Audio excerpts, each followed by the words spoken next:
Hello dear students. So in my last class, I was explaining about the second law of thermodynamics. So there we saw entropy of an ideal gas. So how we are going to understand the entropy of an ideal gas with the expression. So what is the expression which is given to define entropy of an ideal gas? And next I explained about entropy of a mixture of ideal gases. Suppose if there are more than one or two ideal gases, if it is a mixture of ideal gases, so then the entropy of a mixture of an ideal gas is given by the sum of the individual entropies of the constituents at pressures existing in the mixture. We are going to sum up all the individual entropies. And next I explained about entropy change during mixing of an ideal gas. And in the last part I explained about Clausius inequality. So what is meant by Clausius inequality? So it applies to any real engine cycle. Okay, so suppose if we take any real engine cycle and it implies a negative change in the entropy on the cycle. That is the entropy which is given to the environment during the cycle is larger than the entropy transferred to the engine by heat from the hot reservoir. Okay. So this is what is meant by Clausius inequality. Okay. So this is where I stopped in my last class, and in this class I am going to start with the new topic in this chapter itself, that is and the last topic which is the third law of thermodynamics. Okay. So, we will see what does the statement of third law of thermodynamics says, and we will understand what is meant by third law of thermodynamics, and who is the main reason for the invention or the development of this third law of thermodynamics in this class. Okay. So, the statement of third law of thermodynamics says that at absolute 0 temperature, the entropy of a perfectly crystalline substance is 0. Okay. So, this is what the statement of third law of thermodynamics says that. So, what does it mean? So, here we are going to study the entropy of a perfectly crystalline substance, so which will be equal to 0, that is at absolute 0 temperature. Okay, at absolute 0 temperature. So, that entropy, that is the disorder, the measure of the disorder or the randomness which is going to be absorbed in the system due to the various process which are going to take place, like isochoric, isothermal or isobaric process, different process which are going to take place in a system at an absolute 0 temperature. So, the entropy of a perfectly crystalline substance is 0. Okay. So, this is what the third law of thermodynamics is. That means, so the third law is rarely applicable in our day to day lives, and it governs the dynamics of objects at the lowest known temperatures. Okay. So, lowest known temperature means, as the statement itself says, at absolute 0 temperature. That means 0 is the lowest temperature, beyond 0 means it goes to minus degree centigrades. So, 0 is the lowest known temperature. So, the third law is applicable in our day to day lives, and it governs the dynamics of the objects. Dynamics means the movement of the objects at the lowest known temperature. And what else information does the third law of thermodynamics is going to give us is it defines what is called a perfect crystal. Okay. So, what is meant by a perfect crystal?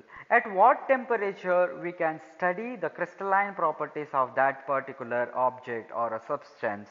So, the third law defines what is called a perfect crystal. So, the perfect crystal thus possesses absolutely no entropy. So, we should not measure any randomness or disorder in a perfect crystal. So, that is why.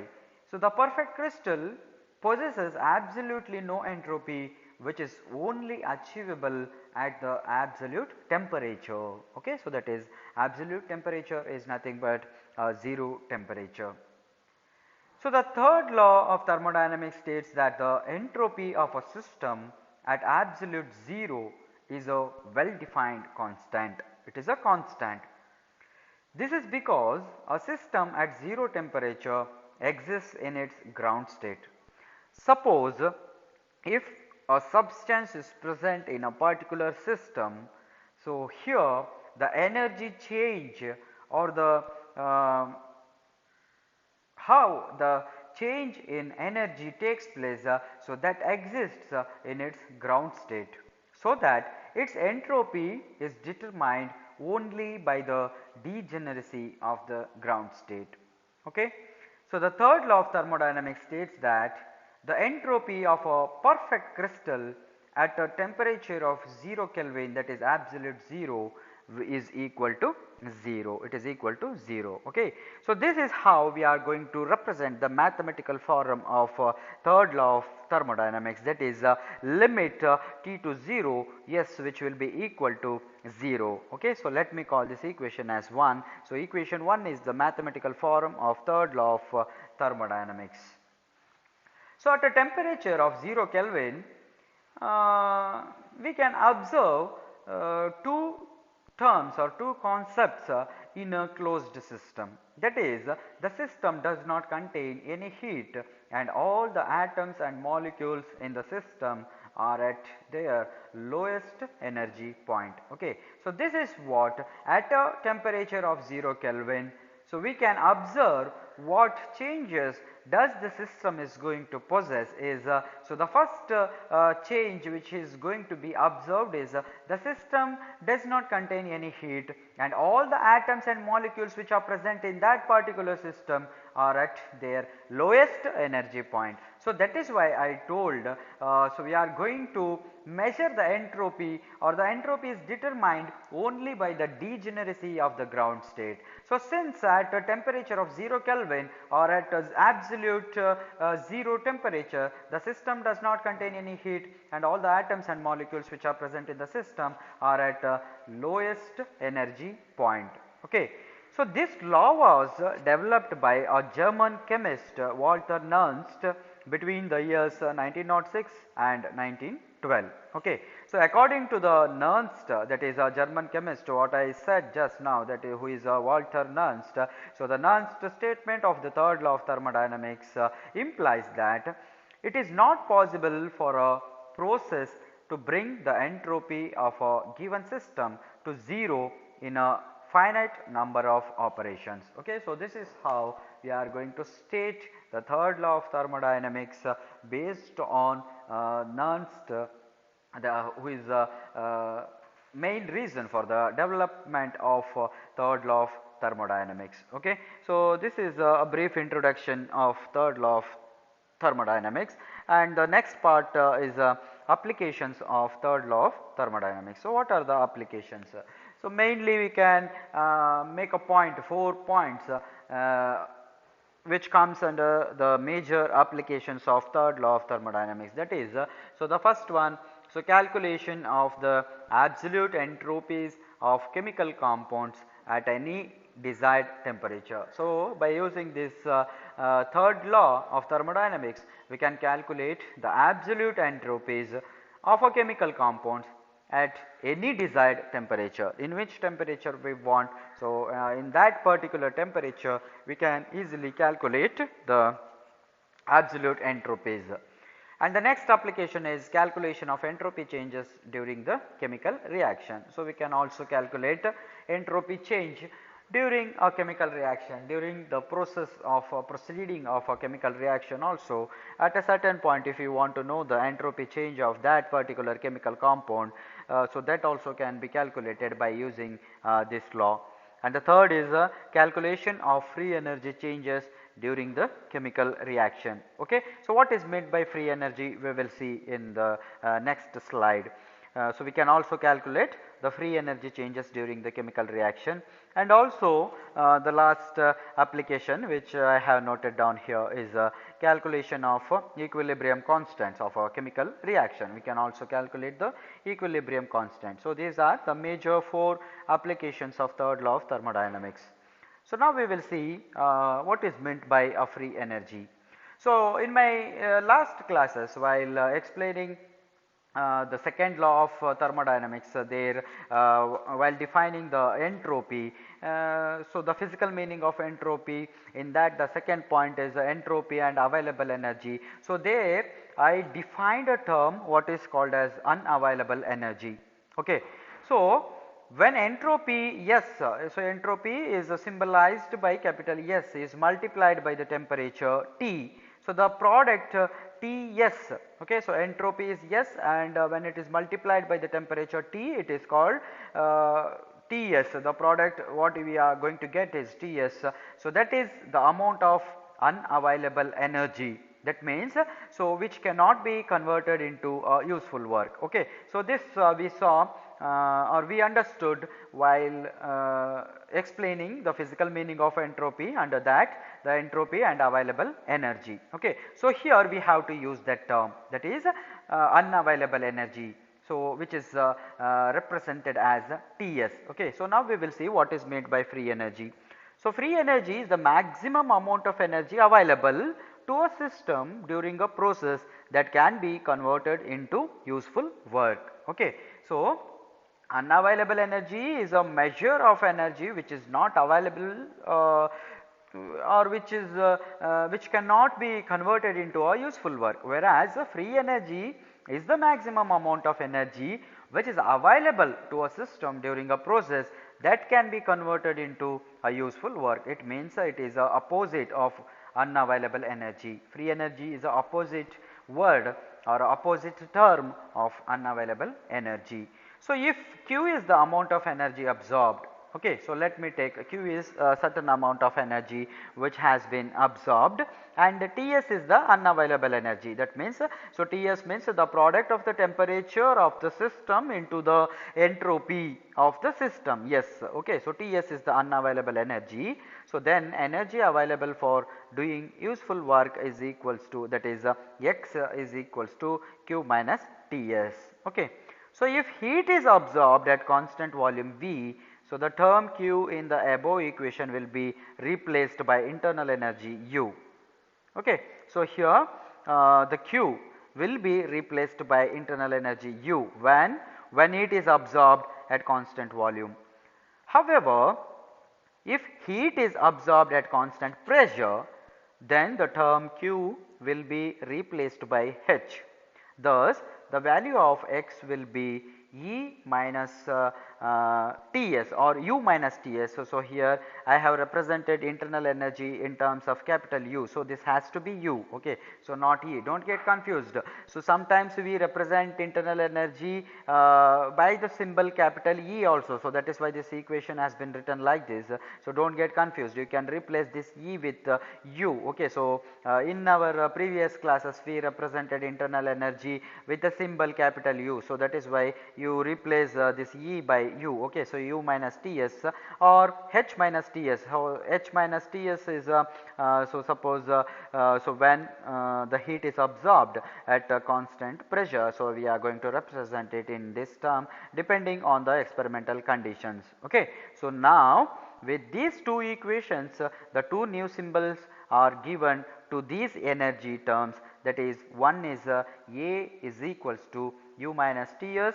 So, this is equation 1 and G is equals to H minus Ts, this is equation 2, okay, where A is called the Helmholtz free energy or work function and G is Gibbs free energy, okay, and here A and G are state functions, okay.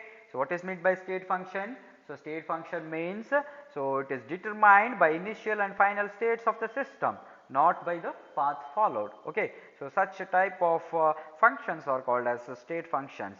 So, here the two new terms which we have introduced here to define the two terms, that is when heat is absorbed at constant volume. So, we are going to replace Q by internal energy U, okay. So, that is why the equation becomes A is equals to U minus Ts, where A is called as Helmholtz free energy or work function. In the same way, suppose if heat is absorbed at constant pressure, so then we are going to replace Q, that is work done or the energy which has been converted, amount of energy which has been absorbed by H.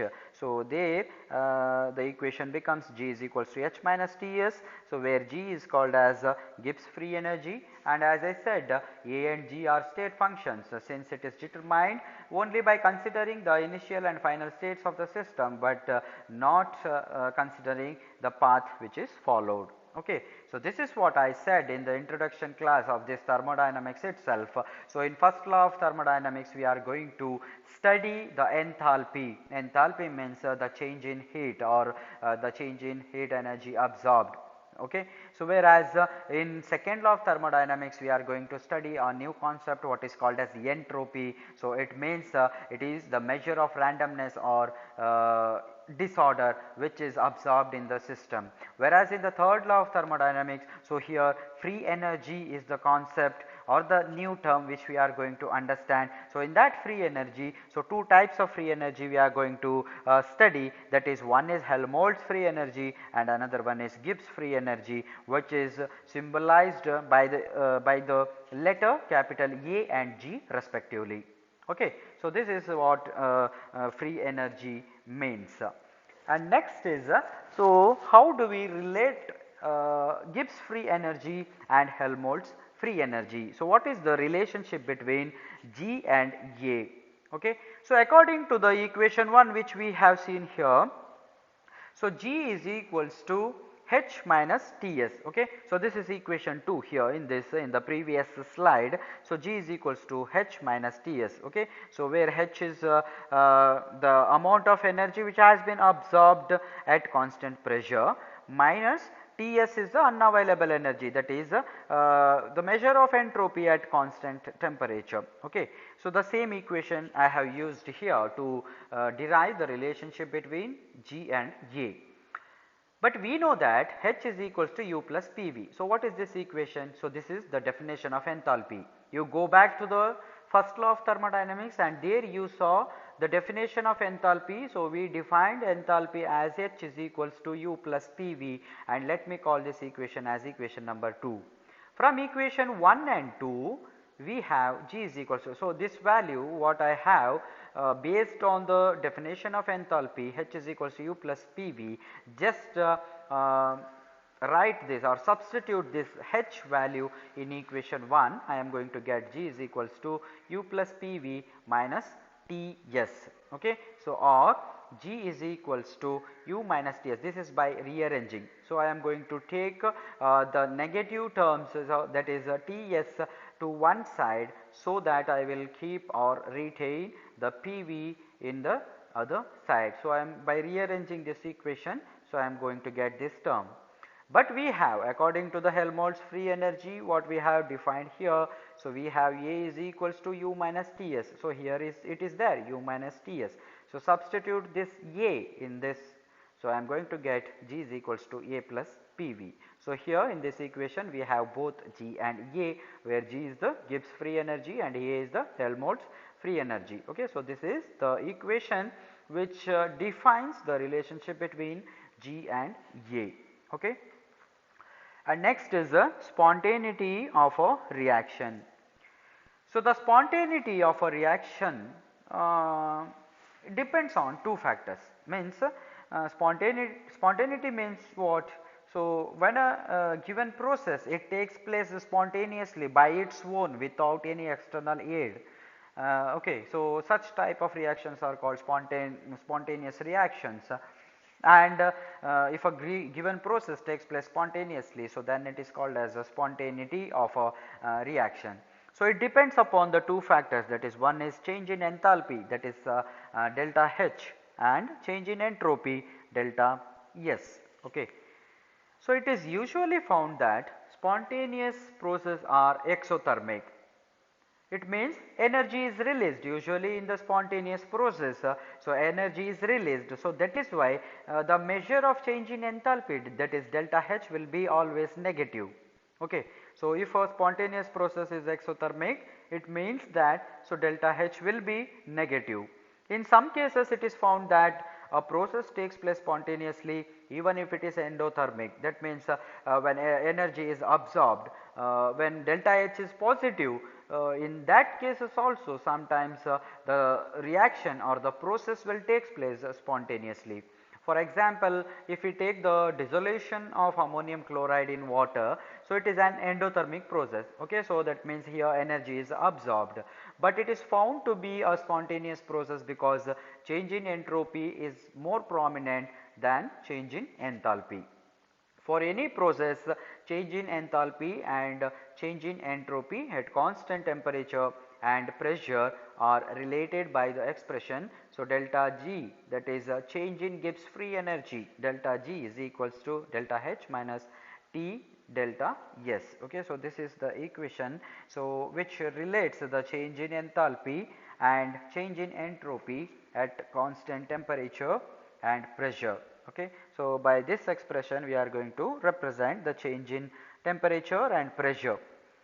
So, all systems try to lower their free energy. So, this is the common phenomenon which we are going to observe in all systems. That means, so they try to lower their free energy. So, try to lower their free energy means the amount of energy which is that is a maximum amount of energy which is available to a system during a process. So, which can be used, which will be used for the work has to be done. So, that energy, that free energy will be lowered in all systems. So, hence the reaction with the negative value of delta G is spontaneous reaction. That means, so for a reaction which has got a negative value of delta G, that means the change in Gibbs free energy will takes place spontaneously, whereas a reaction with the positive value of delta G is not possible. Okay. So, that reaction will not takes place.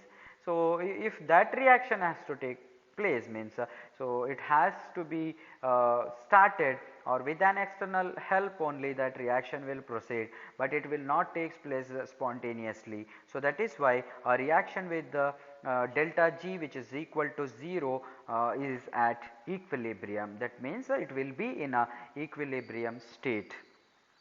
So, we have to note a point here. So, for Helmholtz free energy, so change can be given by the equation in the same way how we are going to give the change in entropy in terms of Gibbs free energy in the same way. So, for Helmholtz free energy also, so the change can be given by the equation delta A which is equals to delta U minus T delta S. Okay. So, this is the equation which is given for the Helmholtz free energy, that is the change in Helmholtz free energy. And next what we have to see here is so variation of Helmholtz free energy, that is work function with temperature and volume.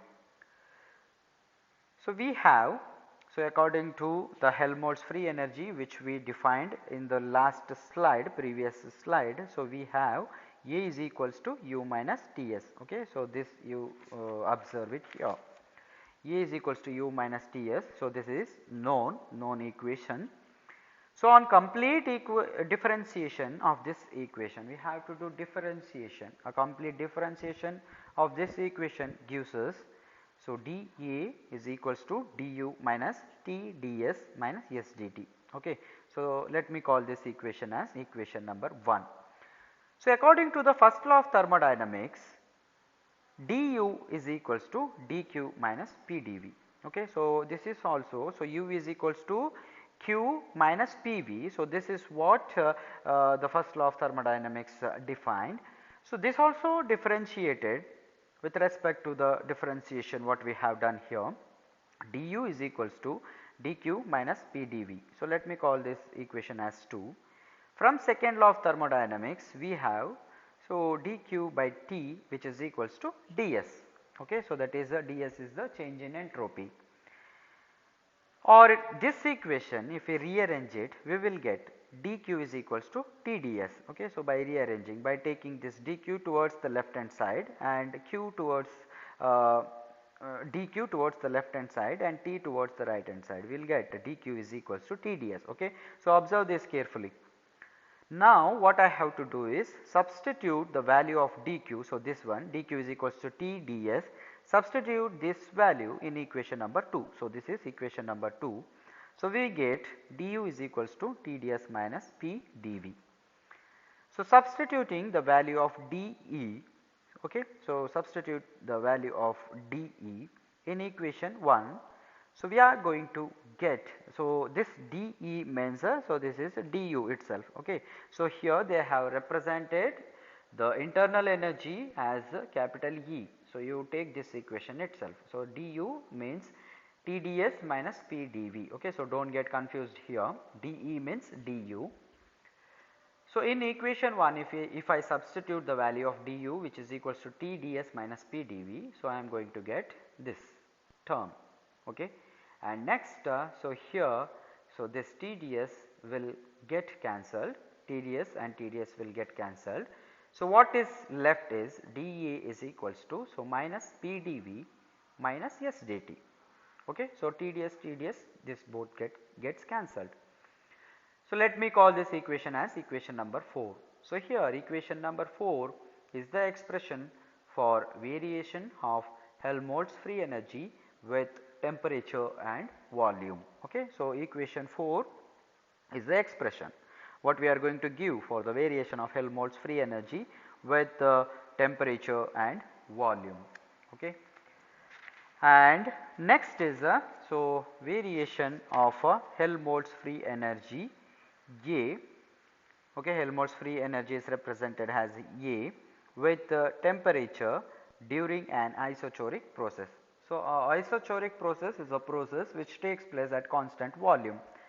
So we have dA is equals to minus P dV minus S dt. So this is the equation which I have derived here. So equation number 4, the same equation I am going to take here. So dA is equals to minus P dV minus S dt. So at constant volume, so this since it is a isochoric process, so here the volume will be constant. So that is why dV is equals to 0.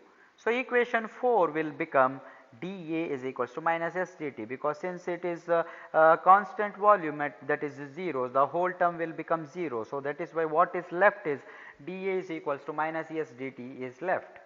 Okay. So therefore, so if I differentiate it, so what I am going to get is dA divided by dt, which is equals to minus S. So let me call this equation as equation number 6. So equation number 6 describes the variation of Helmholtz free energy, that is A, of a pure substance with temperature. Okay. So in the same way, variation of Helmholtz free energy with volume during a isothermal process. So in this, so temperature is constant, that is temperature is equals to, that is the change in temperature dt is equals to 0, that is why this term will become 0. So what is left is dA is equals to minus P dV. Okay. So by differentiating this equation, so I am going to get dA divided by dV, which will be equal to minus P. So this equation number 8, it defines the variation of Helmholtz free energy of a substance with volume. And next is a variation of Gibbs free energy with the temperature and pressure. So this we will see in our next class. Okay. So only a small part is left. So I hope now in this session it has crossed 30 minutes. So I am going to stop it here. So in my next class we will see what is a variation of Gibbs free energy with the temperature and pressure, and in another 15 to 20 minutes hardly, so we are going to complete this whole unit. Okay. So let us see in our next class. Thank you, dear students.